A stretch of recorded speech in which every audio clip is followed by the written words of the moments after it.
right, we are live on YouTube. All right, welcome back. Segment number 2 of the day. Blue Collar Sports is back. I cannot tell you how good that feels to say again. It's been way too long. Obviously, never even got to do our last show in studio down at the Pulse at Boise State as it shut down. Unfortunately, due to COVID-19, they had to close down the studio. But we are still going to figure this out as we go. This whole virtual thing, Trev, luckily, is a lot better at this than I am. I struggle mightily doing things with anything with technology, but I'm hanging in there and just kind of following his lead. But this is our first really show back, so welcome back, Blue Card Nation. I'm excited to be back. Yeah, welcome back to Blue Car Sports. We're trying to figure out this virtual meetings on Zoom and YouTube here. It's the only way we can try and do our shows virtually now, since we're not both in the radio studio in Boise, Idaho. Missed those times, but we didn't have the proper goodbye like we had hoped. So we want to continue our show. And the only way to do that is virtually now. And so it's going to be a little rough trying to get used to it. But if you guys have feedback, please reach out to us. Let us know how we can improve our show and what we need to do moving forward. But I think so far so good here on YouTube Live. And now we're going to go right into the NFL. You watched our first show. We kind of welcome you guys back. What's going on with coronavirus and how these leagues are handling it. But you know, a lot of people are trying to point at the NFL now to see what they're going to do moving forward. They're going to have preseason, how many games they're going to have this year.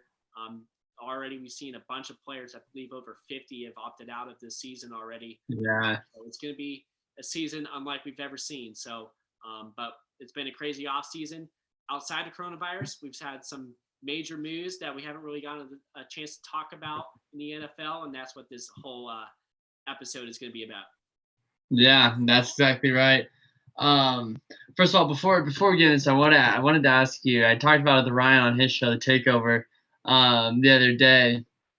But the NFL does their whole top 100 players list every year.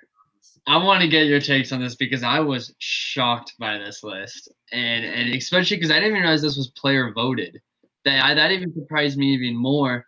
About this list. Obviously, the biggest shocker to me, Lamar Jackson being the number 1 voted player, the reigning Super Bowl MVP, one-time NFL MVP, gunslinging quarterback. Patrick Mahomes was down at number 4 behind Russell Wilson and Aaron Donald as well.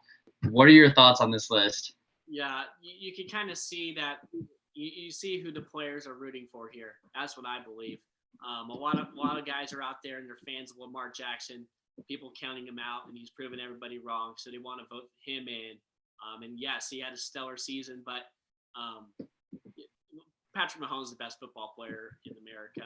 There's no question. Man, now we just saw what he was able to do to lead his team to the Super Bowl. Lamar Jackson, he got bounced in the playoffs.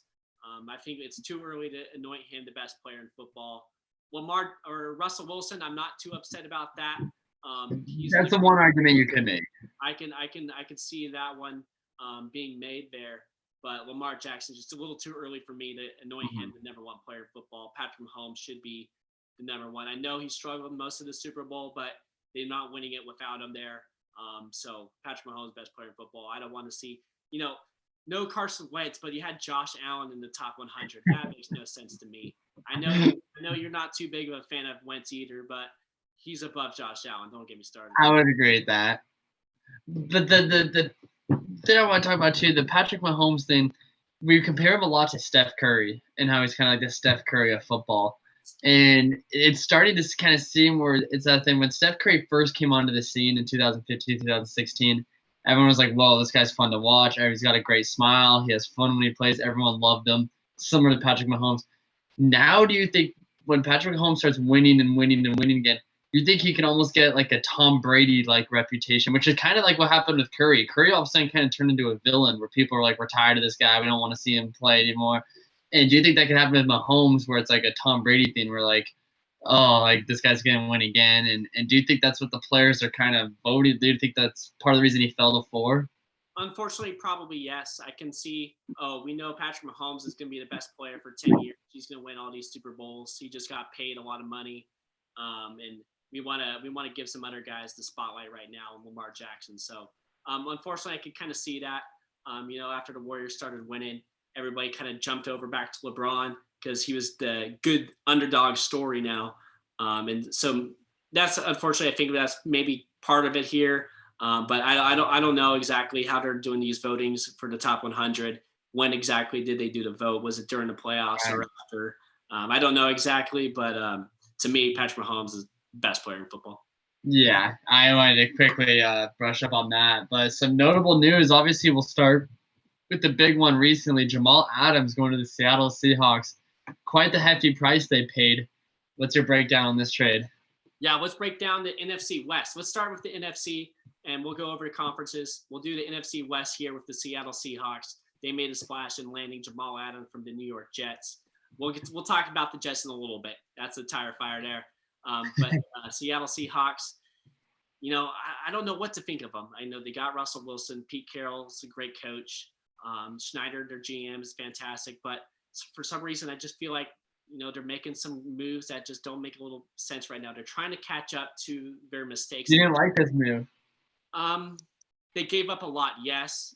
But does it help them right now? It does. So I could see it from both teams. Jamal Adams is box safety is going to help the Seahawks defense here. So absolutely, I can understand the move here. They're trying to make up though from some busts in the prior drafts. They haven't been drafting too well.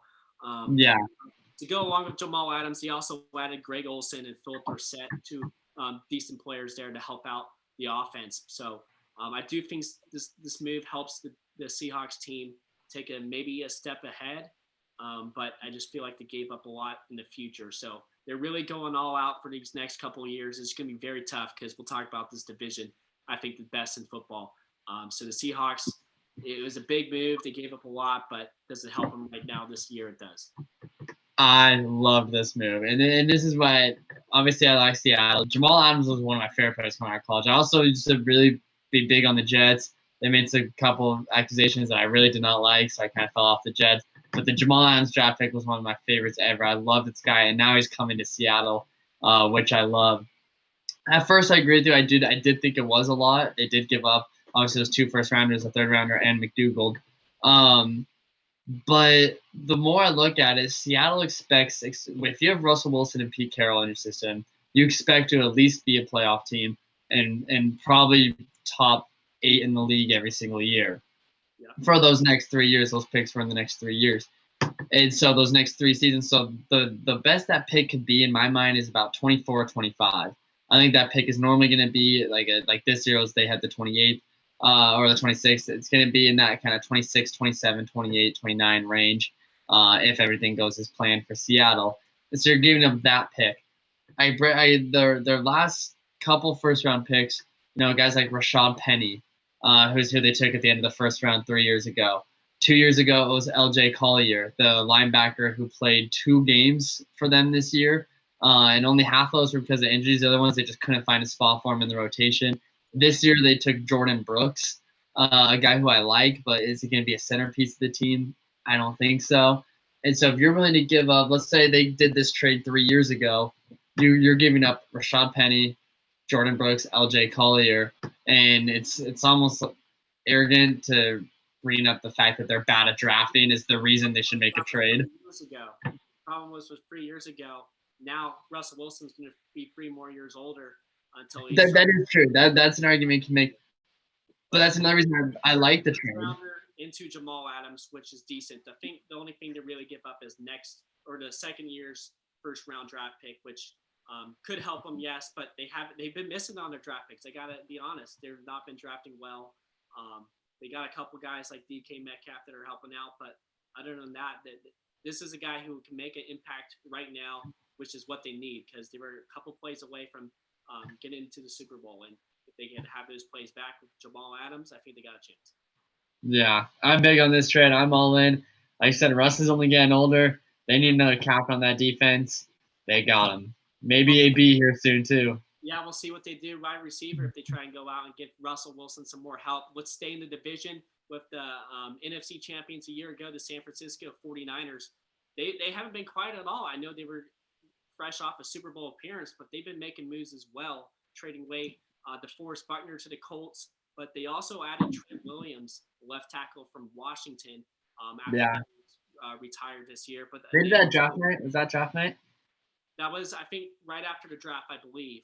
And then they also added some really good draft talent in the first round, and Javon Kinlaw and Brandon Ayuk, two very skilled players I think can play right away. So what do you make of this San Francisco offseason so far? They're making some moves. They want to get back to the Super Bowl.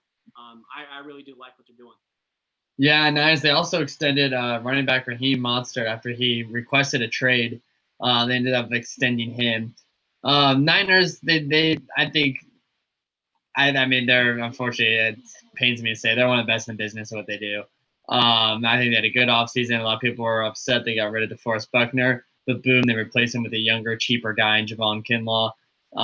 I still do believe, because I mean, both CD and Jerry were on the board at the time they came around. Those would have been nice pieces to get Jimmy G some help, because first of all, Jimmy G I think was 43rd on the top 100. He ain't the 43rd best player in the NFL. He needs a lot of help around him. They do have a lot of help, but the Niners have had a good offseason.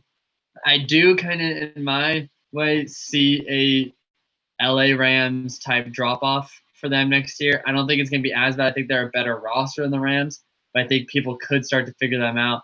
I think Baltimore, when we'll get to Baltimore, I think could be in that same situation. I think Baltimore is going to be a little bit better because they have a lot of veteran leadership there. But I think San Fran could take a little bit of a drop off, but still going to definitely be a Super Bowl contender. Yeah, I wouldn't be surprised if they have a little Super Bowl hangover at all in the beginning of the year, but I think they'll find their groove.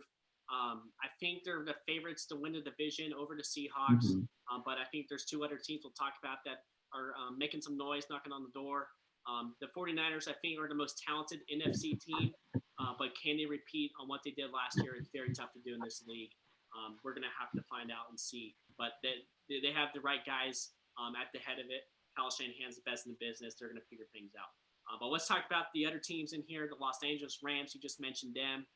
They had a pretty big drop off after their Super Bowl appearance. Even though they went 9-7, they did miss out on the playoffs.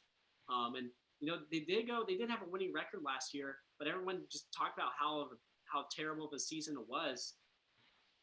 Did they make any changes this year that are going to help them out? It's going to be a hurricane storm down there for the LA Rams. I think they have basically no draft picks for the next 3 years because they got rid of them to bring in all these stars and pay all these stars, and I just don't see it working out for them. They got the big names, obviously Donald, Ramsey on that defense. They extended Goff. Cooper Kupp's a great offensive player, but I just think there's too much noise now in that locker room. There's a lot of money in there, and anytime a guy like Jalen Ramsey is around, when things start to go south, and a division that's as tough as their division, I think if they were playing in like the NFC North or somewhere like that, NFC North is decently tough too, but a little bit better division, I think they have a shot at the wild card. But I don't see the Rams making the playoffs. And they got all those money on those big veterans. It could be a long couple of years for the Rams. Yeah, I think they're going to be similar to what they were last year, where they're going to have some really good moments, but they're also going to have some drop-offs where it just doesn't look pretty. They lost a good amount of guys this year. They got rid of Wade Phillips, their defensive coordinator. They hired a new offensive coordinator to help out McVay play calling. But the big move was letting go of Todd Gurley. He's out. He's in Atlanta now. He also let go of Clay Matthews. So this team is not going to be what we've seen the past couple of years. They needed these necessary moves to happen. I do like a couple of their draft picks. Receiver Van Jefferson, I think he can make some moves. I like him. They draft good receivers down there in LA. Cam Akers, though, I think he's going to be a really solid running back out of Florida State. I liked him in the draft. They're going to kind of do a running back by committee. They got 3 really talented running backs. So it's not Todd Gurley's show anymore. It's going to be Jared Goff's show. They got to trust Jared Goff and to do that. He's got to own that offense, and hopefully, I believe he can. So it's going to be interesting to see what the Rams do this year. The next 5 years, I think the Rams could be a Chargers story of the 2010s, where they're competitive every year, but every year they fall like 9-7, 10-6, 8-8 in that range, and can't quite just win a playoff game. Golf kind of reminds me of Phillip in his style of play. I know Phillip's kind of a tough guy to compare to, but their roster, the way they're breaking their roster down is they're paying a lot of veterans. The Chargers did when they had LT, Phillip, Antonio Gates. brought in those veteran guys. I think the Rams are going to be right there with them, but they're just not good enough quite to get. I think they had their moment in the Super Bowl where they lost to the Patriots. I think they're a very talented team, but can they put it all together? We'll wait and see. But I think the number one team this offseason, I think to me, is the Arizona Cardinals. They're right down the road from where I'm at right now. Arizona Cardinals won the offseason to me. They made some splash moves to really help out that offense and Kyler Murray. They added DeAndre Hopkins from Houston. It was just a steal of a trade there. That was incredible to get DeAndre there. Josh pick, I think, was a big one too. He's going to really help out Cliff Kingsbury's offense there. And then in the draft, adding Isaiah Simmons and tackle Josh Jones. I think those are two solid players that are going to play right away. I really like what the Cardinals have done this offseason. I don't think they're that far away from competing in this division. I really do. I think they're right there with the Rams. Maybe not talent-wise, but I think they're collectively as a group, they're gonna be a tough out here. I think they have a real chance to make some noise in this division. What do you think, Seth? Yeah, I think they're going to be a fun team to watch. I think they're going to be one of the most entertaining teams. I've always been a little skeptical of Kyler Murray. I'm still not 100% buying into this guy. Great rookie year. He did impress me in his rookie year, but he's just 1 year. I got to see him go win some games. Now he's got one of the greatest receivers, if not the greatest receiver in the game, in Hopkins, who's also now being mentored by one of the greatest to ever do it, Larry Fitzgerald, another guy I love, and Christian Kirk. So Arizona's making the right moves. Unfortunately for them, it's a brutal division. I have them in like the 6-10 range, but I think they're about a year or two off from really starting to make some noise. Yeah, they need some more personnel players around this squad here. But I think if they add a couple more pieces here, they're going to be a very talented team. But like you said, a very tough division. But I think they have a chance to compete here. Let's move on to the NFC East, where a lot of more noise is going on. 3 new head coaches in all these teams. The only one that's returning is in Philadelphia, and that's where we'll start. Philadelphia Eagles, what do you make of their offseason? They added Darius Slay, Marquise Goodwin, rookies Jalen Reagor. They went all out on the wide receivers here. They went all out, but they went all out on the rookie wide receivers, which I don't know if I could buy. I mean, Jalen Reagor, I liked him, but I thought there was better options there on the board. I'm still not buying into Philly. Carson Wentz, it's tough to buy stock into him for me. The guy finally got a shot at the playoffs, and he was out in the second quarter with an injury. So it's tough for me to really buy stock into. Luckily for them, this division is easier. I do think actually Dallas will win the division, just because I'm not buying stock into Philly. Wow, I'm taking a different approach here. I think Philadelphia Eagles to me will win the division. They're the most experienced out of all 3. They're the only ones who have the right chemistry, I think, going in. I know some guys are kind of crushing Carson Wentz. I don't know why. He's an unbelievable talent when he's out there. He led that team into the playoffs. When he's out there. Unfortunately, got hurt in the playoffs. But if he was playing, I think they could have handled Seattle. They would have handled Green Bay, and I think they had a chance to go out to San Francisco. So Carson Wentz, I think he's going to come back healthy. He's going to be their leader. And this squad, we'll see what happens with Doug Peterson. Hopefully he's recovering from coronavirus, and they're all going to be able to go out there and compete. I think Philadelphia, to me, is the favorites to win that division. And they addressed wide receiver. That was the big need this offseason. And yes, they went out on all the wide receivers. And it seems like in the draft here, which they could have addressed a few other needs instead of taking so many receivers there. Jalen Reagor, I think he's a good player, but I'm yet to be all in on him. But I believe in what they're doing. It's a great organization, good front office. I think they're doing a fine job, and they're going to be my favorites to win that division. I like Dallas to win it. It's an offense that's headlined by obviously Dak, Zeke, Akup, and then of course, obviously now the addition to CD. Michael Gallup's a great young talent. Good front 7 as well. Obviously, secondary is their main concern. But you look at their secondary, and the quarterbacks they're going to face 6 games of the year, are you're going to get Dwayne Haskins twice, Daniel Jones twice, and maybe Carson Wentz twice if he's healthy. I like those odds. I think that's 4 or 5, maybe even 6 wins right there, and I think they have enough to get it done. Outside of that, I think 9-7, 10-6 wins this division, and I think that's right where Dallas is going to fall. Interesting. I think the Cowboys are a 7-9, 8-8 team with Mike McCarthy now. We saw him coming in. He didn't really talk to Dak Prescott, it seemed like in the beginning. That was a weird situation. We all know about Dak's franchise tag, that whole ordeal going on out in Big D. But they added a few key players: Joe McCoy, Clinton Dix, Dontari Poe. Those guys can be decent players on that defense. But like you said, they added some good rookies. CD Lamb's going to really help that offense grow. Trayvon Diggs, put him on as a DB, will be great there. And Tyler Biadasz from Wisconsin, they brought him in as to replace him. He retired. Frederick was a big blow retiring, but Tyler from Wisconsin's a really good kid. I think he's going to go in and then play guard or center too. Right away. So to me, just too much new stuff going on in Dallas here to really buy into what they're doing. I like Dak Prescott, but we've yet to see what he could do with Mike McCarthy. It's going to be a different offense, I believe. I know Kellen Moore is still there calling the plays, but it's going to be a little different out there. But I think they're going to be a talented team. He's got some help now with CD joining Amari, but it's going to be tough going up against good teams like Philadelphia. And the NFC is just tough, man. It's a tough yeah. Washington, New York. Who finishes with more wins? Washington, New York. Yeah, that's a different situation. Both teams didn't really make too many big moves in the offseason to me. New York, they added Joe Judge, Washington football team. That's what we're calling them now. They added Ron Rivera. The Giants, they got good. I thought they had a pretty good draft with Andrew Thomas and Xavier McKinney. Those guys will play right away. Washington, obviously, they got Chase Young to go on that defense with Ron Rivera. I think Ron Rivera is a great head coach. But, just that organization right now is going through a lot. Too much noise. Dwayne Haskins has been working his butt off, though. He's looking really good. What do you think of those YouTube videos?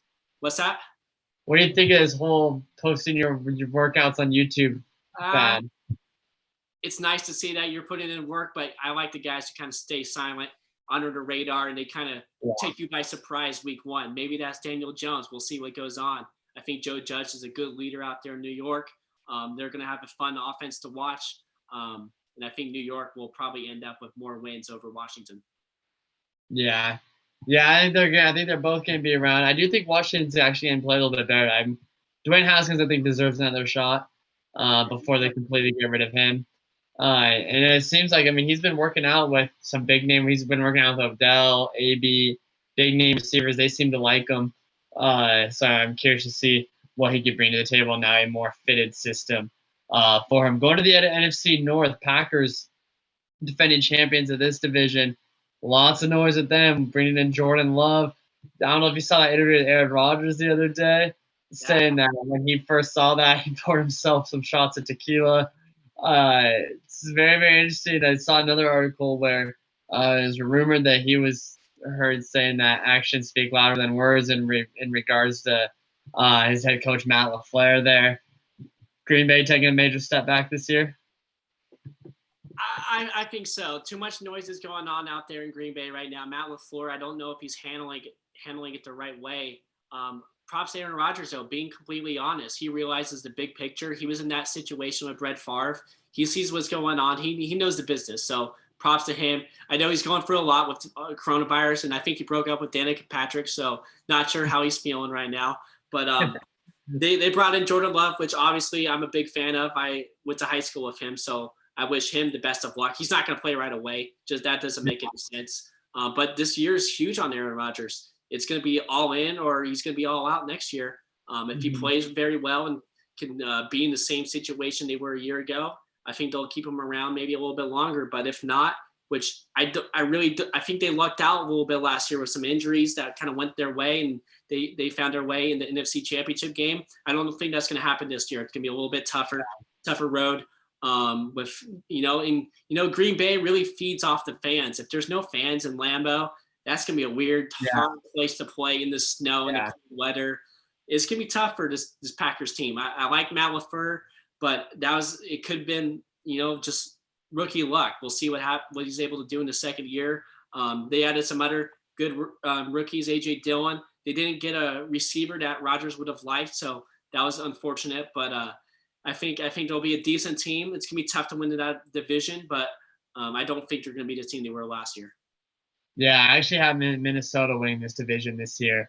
Stephon Diggs, losing him was tough, but that guy also provided a lot of noise in this locker room last night. Last year, he made his frustrations very clear when he wouldn't get the ball. Him and Kirk kind of battled it out. Now I think he's gone. It's going to clear up some of that air. This defense is only getting older. They didn't really make a whole lot of key contributions on defense, but I think the Vikings are going to have a good year. I don't think this division is as good as people think it is because I don't think the Packers are as good as they are, and I think the Vikings are going to be average. I think 11-5, 10-6 wins this division. I absolutely agree with you, Seth. I think the Packers will be my favorite to win the division because the Minnesota Vikings, just too many key losses to them for me. Obviously, they traded away Stephon Diggs, but they also let go of Linval Joseph, Xavier Rhodes, two very key players on that defense. Their defense is not going to be what it was the past couple of seasons. I think they're relying on Kirk Cousins a little too much now. It's going to be tough. It's going to be tough for the Vikings to really be that key team we all think they could be. However, I do think they had a really good NFL draft. They got some good players. Justin Jefferson, good receiver. I love their draft. LSU. Jeff Gladney, the corner from TCU. Obviously, Ezra Cleveland from Boise, going to be a really key component for them. Cam Dantzler as well. Troy Dye, a huge linebacker fan out of Oregon.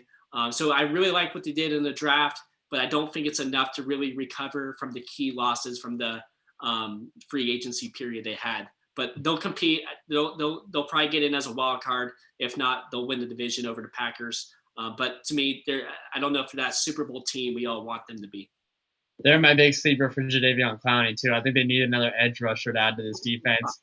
And they're a team that wants to win right now. I think Jadeveon fits that mold there. Still waiting to see what he does. Speaking of edge rushers, Khalil Mack leading the Chicago Bears after a disappointing season.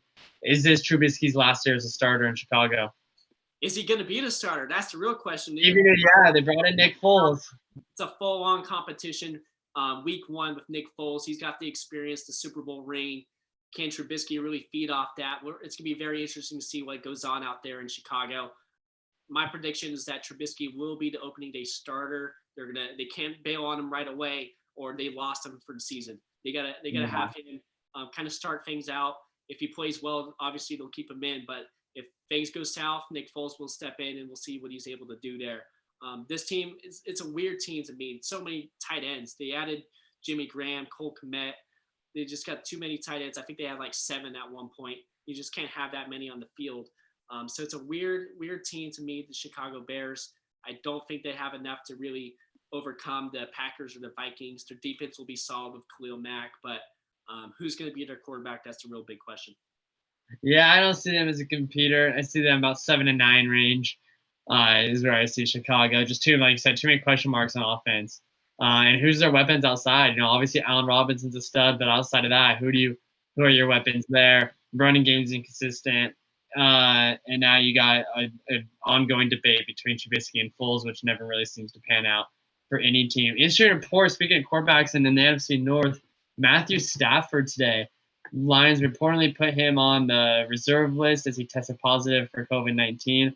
Reports are now came out, I heard about an hour ago. I was listening to sports radio on Jay Donnie's show, and he was saying the Lions are pretty upset because it was reported now it was a false positive. And so now they're trying to work it out with the NFL on how they should go about this situation. Something that could become quite a common trend now as we see it. But Lions should have Stafford back. What do you think of their season? To me, this is all on Matt Patricia. I think this is either he proves that he should be there, or if not, he's going to be gone. Unfortunately, last year they had some big losses due to injury, Matthew Stafford including them. We'll see what goes on with this whole COVID situation. You got to figure out the right test to do. I don't know how you find these false tests, but I'm here in Arizona. I'm getting tested every day to be able to work here. I know those guys in the NFL, they got the best resources. They got to be able to know if these are going to be good enough tests or not. But Matthew Stafford, it's a big year for him in this Lions team. He's got to show up. If not, I think Patricia, unfortunately, could be on the way out. But they had a good draft. Jeff Okudah, DeAndre Swift joining this club. They got some talent that they're building, but they also got rid of some guys, Darius Slay and some others. So to me, I don't think a big question mark. They're going to be right there with the Bears. I think because of Stafford, his talent, that he could lead this team, but too much to overcome for this Lions squad. Last division, NFC to NFC South. Lots to talk about in this one. Let's just start with the big one. The Tampa Bay Buccaneers, the big offseason, bringing in obviously Tom Brady, Rob Gronkowski, to add to that huge, insane, dynamic wide receiver core, and Mike Evans and Chris Godwin. Going to be an interesting year for Tampa. Does Tom still have another one in his tank? I absolutely love what Tampa's been able to do this offseason. I'm all in on this TB squad. Tom Brady, Tampa Bay. He's loving it out in Florida. It's a whole new Tom Brady. He's looking younger than ever, even though he's over 40. He just had his birthday. But Buccaneers adding Tom Brady, Rob Gronkowski, LaShawn McCoy. This squad is really talented here. And they, 2010, maybe. Everyone looks at what they were able to do at the end of last season with Jameis Winston. Now you cut down those turnovers with Tom Brady. I don't think he's going to have as many passing yards as Jameis did. Jameis is very talented in that aspect, but Tom, with his age, I don't think he's going to be able to throw the ball as deep as Jameis would, but he's going to cut down on those turnovers. He's going to be that leader of this offense. I really like him with Bruce Arians. I think that's a cool pairing. And they added onto this offensive line, which was my big question mark. They got Joe Haeg in free agency, and then in the draft they added Tristan Wirfs, who I think is going to be a good, probably most NFL ready. Yeah, good component for that offensive line. So I think offensively, I really like what they're building with surrounding Tom Brady. Defensively, they don't have the big names, but they were really solid at the end of last season, which they almost snuck into the playoffs. So if they're able to carry over that success, Tampa's going to be a really scary team to play. Yeah, I think Tampa's going to be good. It's a tough division, though. Atlanta, I think, is going to be a little bit better this year. Good offense. New Orleans, obviously, is the front runners of the division. Tampa's a good team. I gotta. It's one of those teams I just gotta wait and see. I don't know really what to expect from them. I have them. I believe them probably about the 9-7, 10-6 wild card range is where I'm gonna have TB12 in Tampa. Definitely a team I would not want to play come playoff time, just because Tom brings that experience. But it's gonna be so weird to see Tom with another head coach down in the bright sunshine down in Tampa. So gonna be exciting times for sure. Absolutely. I think Tampa, they're going to be a team that kind of tries to figure things out early. They're not going to be knocking off wins. I don't think they're going to go on a 6-0 run. I think they're going to figure out their chemistry. But like you said, once they get into the playoffs, you don't want to play this Tampa team. But that leads me to who I think is going to be the favorites in that division. That's going to be the New Orleans Saints. They got the experience. They added Malcolm Jenkins, Emmanuel Sanders. Obviously, they got Drew Brees, the man. This Saints team, we've had those Super Bowl expectations these past couple of years, and they've kind of disappointed the past few of them. Can they finally do it one last chance? It feels like this is the last year to do it with Tampa. I agree with you. I agree. I feel like this is the last one to do. They're my Super Bowl favorites. I really do think. Yeah, I think this is the year they're going to do it. The Saints, they seem like a team that likes to overcome adversity. They like to play as kind of the underdog. The whole Katrina situation. They came out, played for New Orleans. Now entering this season, I know it's kind of old news now, but I think there still will be some controversy just with that whole Drew Brees situation. And he kind of came under fire by his teammates. Seems like he gathered his group back together, though. They seem to be fresh and ready to go, and I think that's when kind of they shine. They have that underdog mentality. But they're just such a stacked roster. Alvin Kamara, Michael Thomas, Drew Brees, like I said, adding Malcolm Jenkins to that defense. And, of course, a veteran coach, Sean Payton. I think the Saints are my favorite to win the Super Bowl this year. Okay. Big shots early. They're my favorite to win the division, but I got to say in the NFC, Tampa to me will be the team that figures it out and gets to the Super Bowl. Wow. I'm that big on Tom Brady. I think he's going to show Belichick who's going to win the divorce there. And I think Brady's going to end things out on top. But we got two other teams in that division. The Carolina Panthers, obviously they let go of Cam Newton. They got new head coach Matt Rule in there.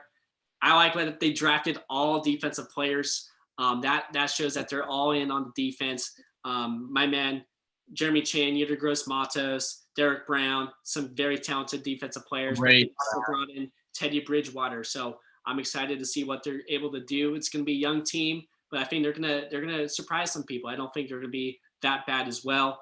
Atlanta Falcons. I know you said don't sleep on them, but I've been trying to hype them up the past couple of years, and they just keep disappointing in me. I just can't do it anymore. I don't think they're going to be the same squad. They added Todd Gurley, but he's not the player that we thought he was past couple of years. To me, Atlanta Falcons will be a decent team, but unfortunately, it could be Dan Quinn's last. Yeah, I love Dan Quinn, so I'm really rooting for Atlanta this year pulled together. Obviously they got Gurley, Julio, Matt Ryan. Now it's the biggest big three in Atlanta since Migos. So it's gonna be interesting to watch. But defensively they are still a mess. I know Dan Quinn likes to kind of go get offensive guys because he believes he can win with any defense. So it's gonna be interesting to see what they do. I have them finishing third in this division, and I think they could compete now with that extended wildcard spot at number 7. I think they could compete for that last one, but it's going to be tough. Yeah, it will be. Well, that kind of wraps up the NFC. Let's head over to the AFC, where we got another full slew of teams. And, let's kick it off. We just talked about Tom Brady being in Tampa Bay. The other side of it, out in New England, let's go out to the AFC East with the Patriots. Obviously, they let Tom Brady walk, but they brought in Cam Newton. What do you make of their offseason so far? The Cam and Bill dynamic is going to be the strangest thing, I think, for me to watch. And as much as I like it, because I do like Cam, I love Bill Belichick. I like watching him play. But you still got to give them weapons. This team has almost less weapons than they had last year when they had Tom Brady in there. And now you're bringing in a new quarterback under boatloads of pressure because he's playing with a 6-time Super Bowl champion head coach. And now he's playing in the shadow of Tom Brady. So he's got all this pressure on him. And his best wide receiver out there is Julian Edelman. And then behind that, there's basically no one. Way too much pressure for him. The Patriots defense, I believe, had 6 players opt out already. Which is going to be a mess. It's what they're known for is their defense. So I think the Patriots season could quickly turn to a mess. It's a tough situation for Cam to jump back into it. But if anyone knows how to win, it's Bill Belichick. So they can never say I'd be surprised if New England figures it out, but I don't see it happening. Yeah, it's hard to write off this Patriots team because of Bill Belichick, but this roster just is not that talented. They're losing a lot of key players. Like you said, a lot of players opting out of the season, including Dante Hightower, Patrick Chung, just some key veterans on this squad that they really need if they want to compete. To me, they're not that good of a team. I think they finished 5-11 probably with this. I don't want to write in Cam Newton as a starter either. Jarrett Stidham, they believe highly on him. If they really were all in on Cam Newton, they would have signed him instantly, but they waited a little bit. They finally picked him up. He's going to have to go in there and really take that job if he wants to earn it, because Stidham, I know, is going to be in there trying to compete as well. But I think Cam will eventually get it. But is it the MVP Cam? I don't really think so. Tom Brady wasn't himself last year with very few talented players on offense. I don't think Cam Newton can really overcome that. If Tom Brady can, I don't think Cam either. So it's going to be a tough year for the Patriots, I think. Is it Buffalo's division now, or New York and Miami have a shot at it? My team right here, Buffalo Bills, I think they're going to finally be the face of this division right now. They were very good last year. Should have won a playoff game against Houston Texans. They blew that one, but I love what they're doing. Great coaching staff, great front office. They brought over Stephon Diggs from Minnesota. He's going to really give Josh Allen some aerial effect here. Josh Allen, best arm in football. He's going to have a deep threat with Stephon Diggs. I love that. I thought they had a really good draft of A.J. Epineza and Zach Moss, running back. This team is built to win the division right now. I know they keep saying that the Patriots are going to be the leaders. They're the ones they have to knock off. So that's good that they're really thinking about that. They want to be the ones to knock off the Patriots. I think this will be the year. Yeah, it's definitely got to be this year. There's no doubt about that. I agree with that. I think Buffalo. I have them winning the division, but I think it's going to be a 10-6 early playoff exit for them. I don't see them getting too far. They're built for a long regular season. They're not built to go out and win a playoff game quite yet. So I have Buffalo losing a little bit early. I think they should have won their playoff game last year. They got this couple pieces now. I think they can make some noise here. I'm really liking that squad out there in New York. But the other team, don't watch out. They're going to be out right there. Miami Dolphins now. Oh, easy now. Bringing over all these free agents, having a stellar NFL draft. They're going to compete. I think they could slip in as a wild card piece. They're going to be the second best team in that division. I don't think Tua is going to play right away. I want Fitzpatrick to kind of show them the ropes, try and bring over some of that talent they had from last year. And if he's able to do that, I think Tua will take over and eventually lead them to a possible playoff berth. I'm very big on this Miami Dolphins team. So many key free agents: Byron Jones, Shaq Lawson, Kyle Van Noy. Then they had a stellar draft with Tua, Austin Jackson, Noah Bonnie, the corner from Auburn. This is going to be a really good team. I like what the Dolphins are doing. Brian Flores is one of the best in the business already. Dolphins will make some noise. I think they will eventually, but not this year. Not happening this year. Too early. Devontae Parker, I will say, most underrated player in football. Stud wide receiver. This division's too easy to me. Patriots aren't going to be what they were. The New York Jets, we'll not even talk about them. They're a mess. Yeah, we can skip the Jets. I'm big on Sam Darnold, but they brought him no help. That defense is atrocious after trading at Jamal Adams and TJ Mosley opting out. The Jets, I just can't count on them. This division belongs to the Buffalo Bills, and I think the Dolphins are not that far behind. Baltimore run away at the AFC North? Yeah, to me, we'll go to AFC North. Baltimore Ravens, to me, are the best team in football. What they were able to do this offseason is reload already stacked roster, adding Calais Campbell, DJ Fluker, and then having a stellar draft. Patrick Queen, J.K. Dobbins. Watch out for this SMU kid, James Prochet, the wide receiver. He's going to be very good out there in Baltimore, very fast, speedy guy, paired with Hollywood Brown.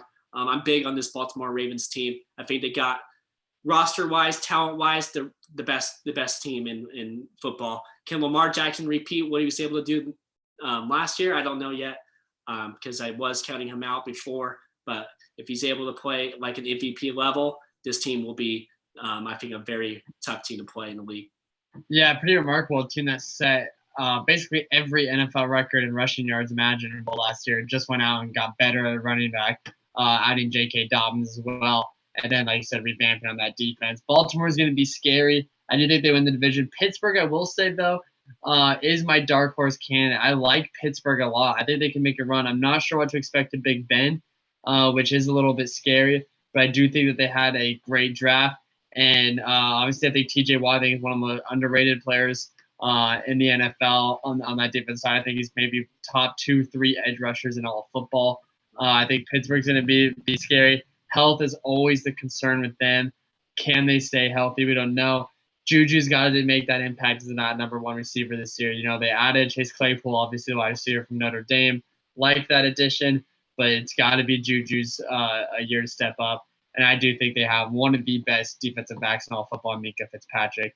I want to see them now go get a guy like this. How my two top teams to get Jadeveon were Pittsburgh and Minnesota. I want to see one of them make a run at it because I think he'd fit Pittsburgh really well. That grit and grind mentality. You add the him with TJ Watt and Minkah Fitzpatrick on that defense. That's the kind of defense that can maybe stop Baltimore's run game.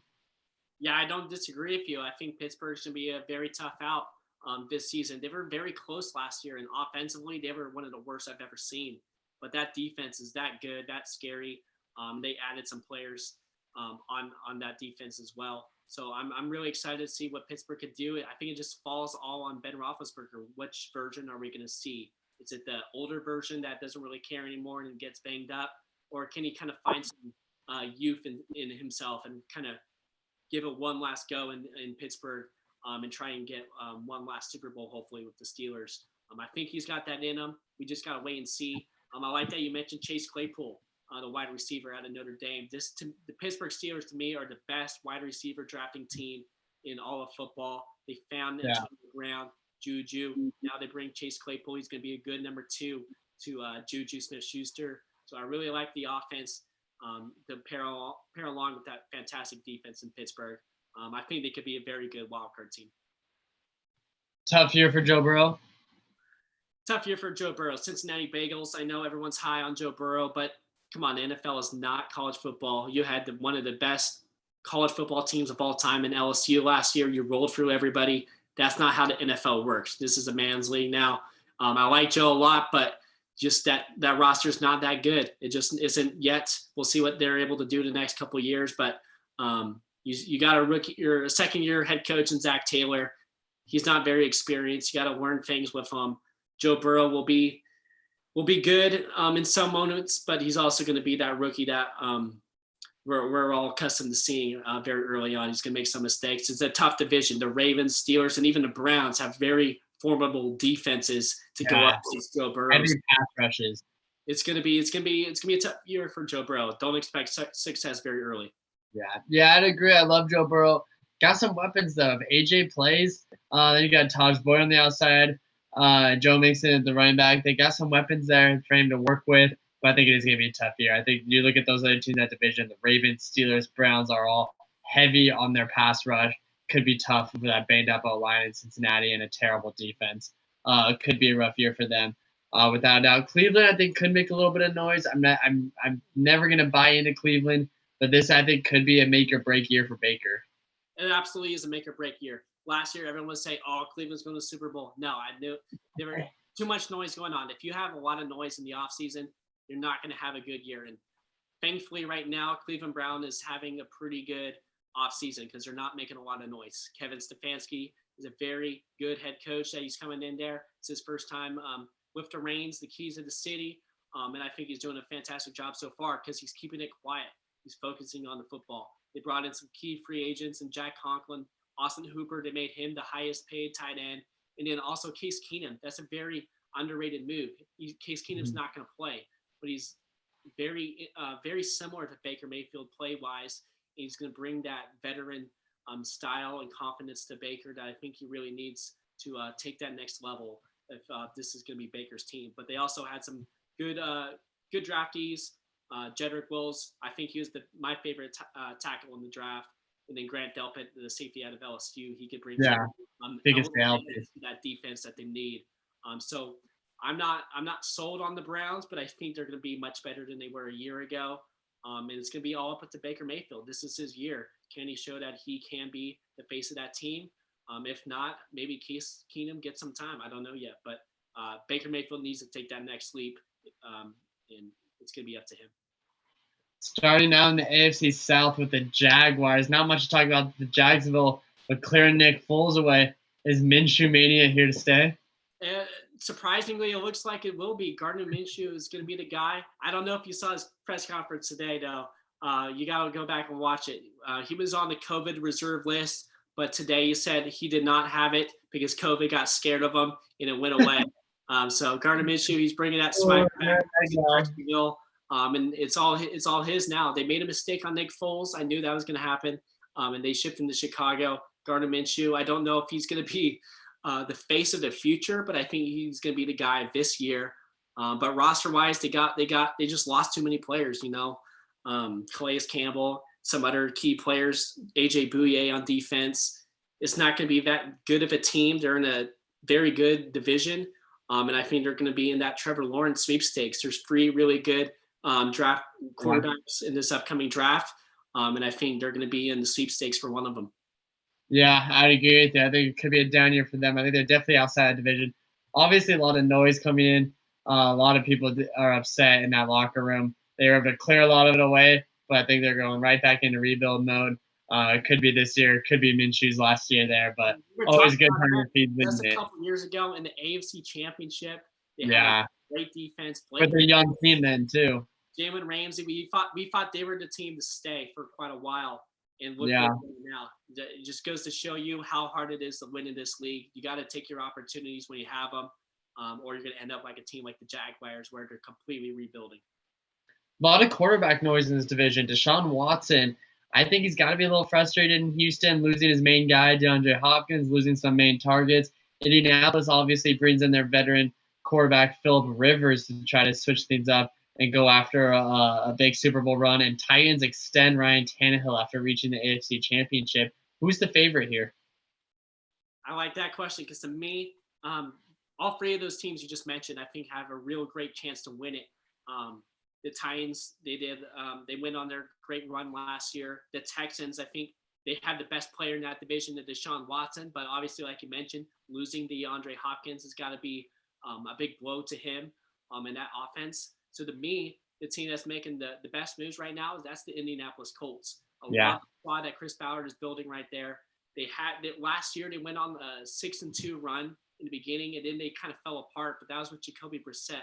Now you bring in a leader like Phillip Rivers, who I've been critical of. I really have, but I think with a surrounding cast like the Colts have, a very young and talented team.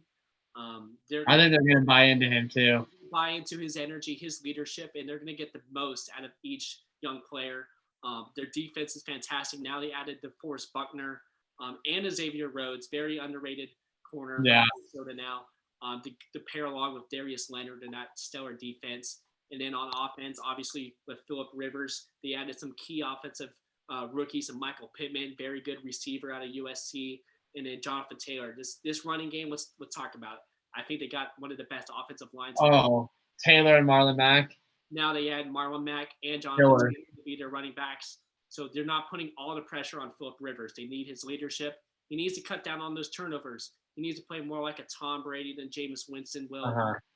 If he's able to do that, this team to me will win that division.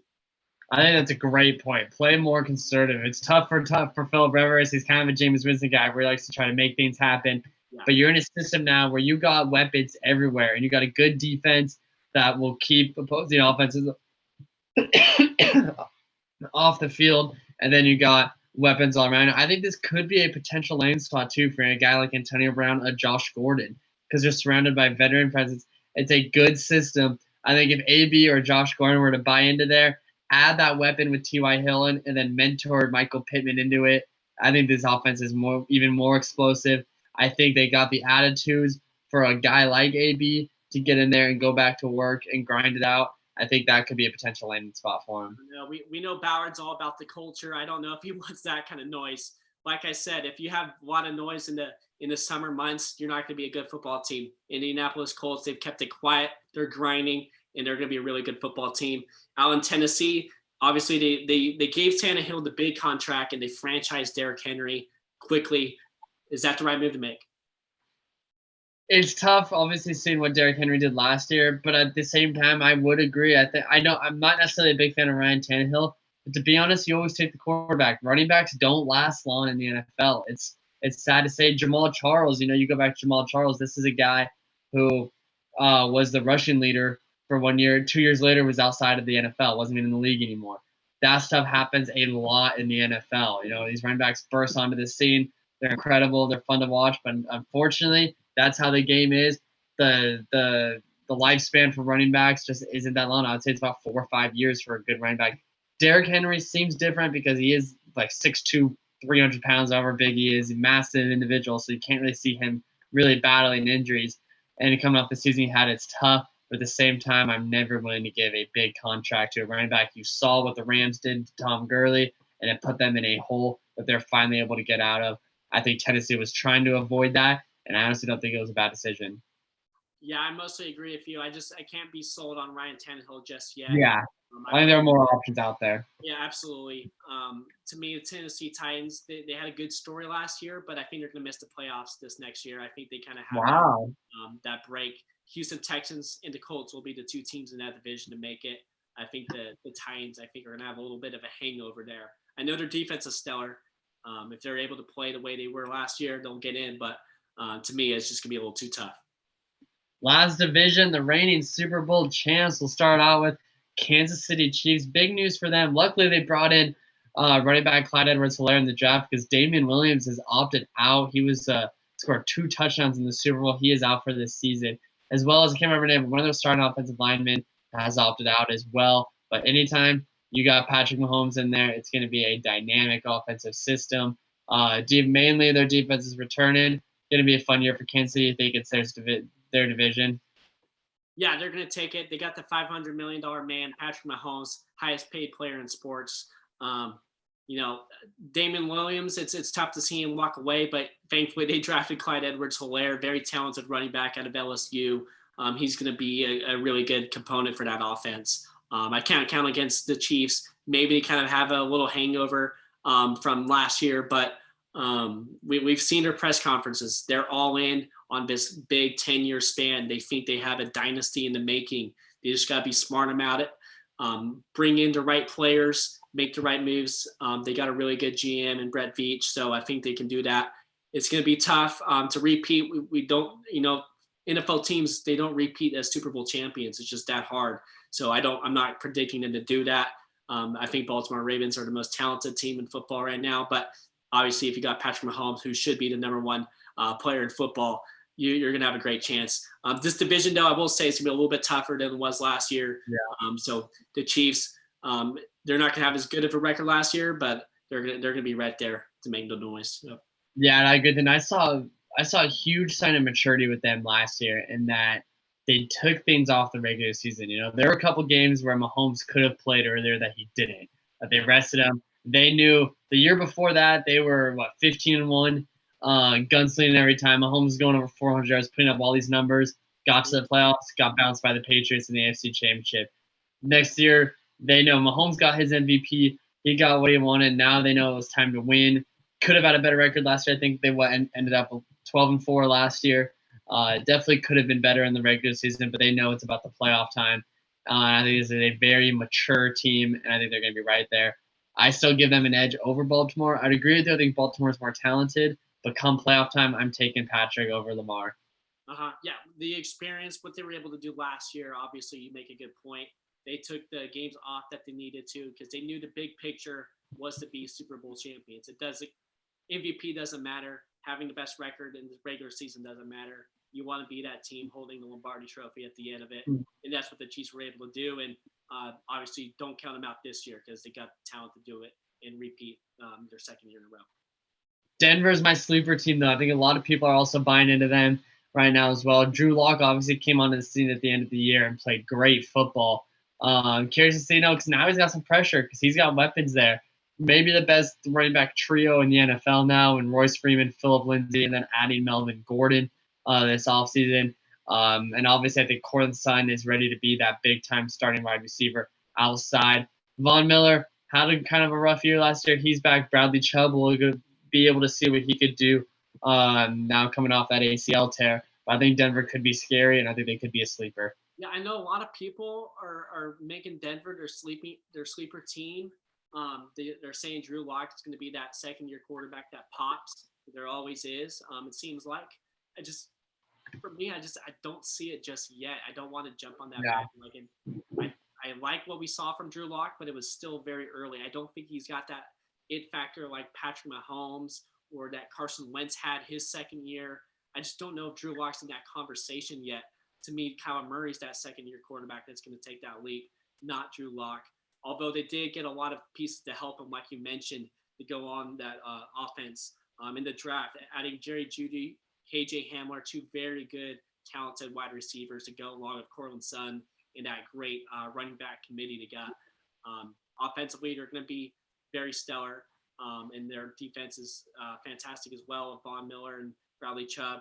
Then they also added AJ Bouye out there in the DBs. So I like what Denver was able to do this offseason. I just don't want to put all the pressure on Drew Lock yet. I just haven't seen enough.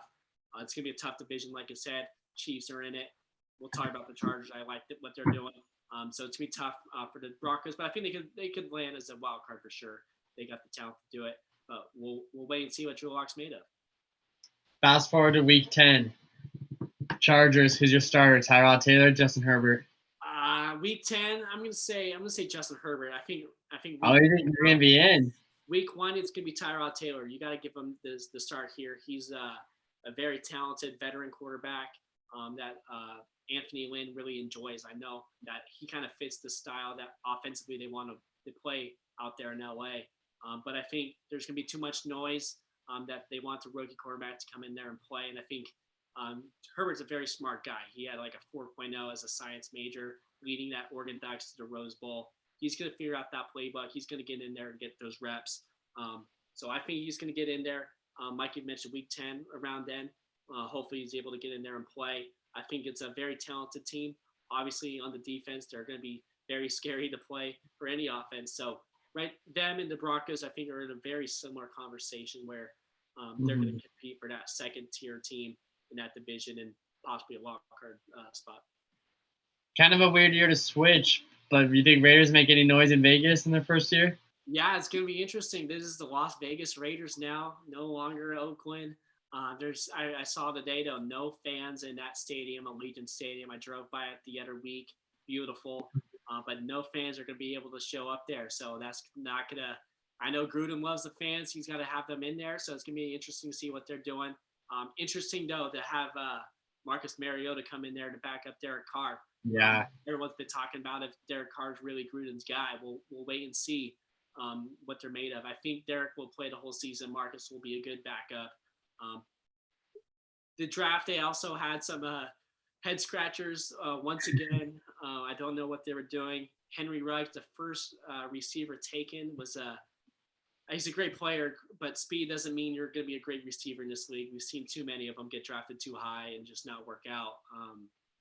But out in Vegas, you need some speed on that turf now. So I think Raiders are a couple more years away from really being that team in that division to look out for. To me, they're going to finish last in the division. Yeah, I had them last. Chargers defense is too tough. I think they'll be able to shut them down. In Denver, I think kind of the same, like you said, kind of built like the Chargers, and obviously the Chiefs are ahead of them. Gonna be interesting though. I think Gruden has a little more confidence now moving forward. I think some people are starting to buy into him a little bit. I'm not sure if Hard Knocks caught that or not, but it seemed like last year a lot of people were on edge about him. Now people are saying, all right, let's see what he could do.